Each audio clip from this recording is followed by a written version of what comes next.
केंद्रीय मंत्री तोमर ने नगर निगम द्वारा कराए गए 9,02,49,000 रुपए के विकास कार्यों का भूमि पूजन व उद्घाटन किया।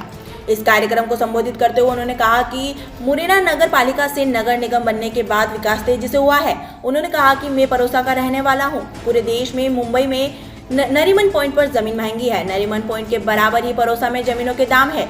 ये गर्व वाली बात है और मैं इसका उदाहरण कई कार्यक्रमों में देता हूं, जिससे मुरैना का कद बढ़ता है। उन्होंने कहा कि मैं मुरैना शहर में चंबल नदी का पानी जल्द लाया जाएगा।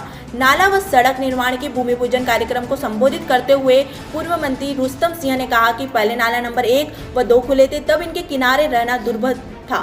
कोड़ियों के मोल भी जमीन प्लाट को लेने को तैयार नहीं होता था। अब नाले पटे तो इनके नालों के किनारों की जमीन के भाव इतने बढ़े कि 7 से 10,000 वर्ग फीट के जमीन प्लाट नहीं मिल रहा है।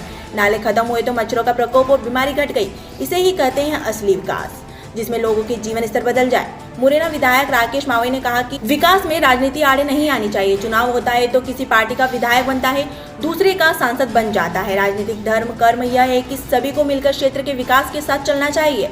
कोई भी जनप्रतिनिधि अपनी जेब के पैसे से विकास नहीं करता।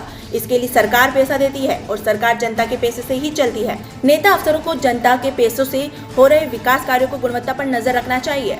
केंद्रीय मंत्री तोमर ने रविवार को ही दिशा कमेटी की बैठक ली, जिसमें कोरोना की रोकथाम, टीकाकरण के अलावा जल जीवन मिशन के कर्मों की समीक्षा की। High rise flag, national flag का ध्वजारोहण हुआ है। यह मुरैना क्षेत्र में एक नए आयाम के रूप में है। मैं मुरैना के सभी नागरिकों को अपनी ओर से बहुत बहुत शुभकामनाएं देता हूं, बहुत बहुत बधाई देता हूं। और साथ ही आज 10 करोड़ से अधिक राशि के भूमि पूजन निर्माण कार्यों के हुए हैं। वह भी निश्चित रूप से मुरैना के लोगों को सुविधा प्रदान करेंगे। उसके लिए भी सबको बहुत बहुत बधाई देते हैं। देखिए, दरअसल क्या है, मध्य प्रदेश की सरकार अपने कार्य क्षेत्र के अंतर्गत कोई भी निर्णय कर सकती है। मैं अभी उस निर्णय को पढ़ा नहीं हूँ। मैं जब पढ़ लूँगा तभी उस पर टिप्पणी करूँगा। मैंने ऐसा नहीं कहा। मेरे बयान को कुछ कांग्रेस के नेताओं ने, जो फुर्सत में बैठे हुए हैं, गलत ढंग से प्रचारित करने का प्रयत्न किया है। यह दुर्भाग्यपूर्ण है। दोबारा से कृषि कानून आए, ऐसा कोई भारत सरकार का विचार नहीं है।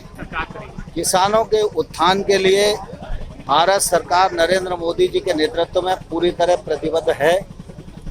लगातार 7 साल में एक के बाद एक जो फैसले हुए हैं वो ऐतिहासिक हैं। 2022 तक किसान की आमदनी दोगुनी करने के लिए भारत सरकार राज्यों के साथ मिलकर काम कर रही है और उसका फायदा किसानों को मिल रहा है। आने वाले कल में भी मिलेगा।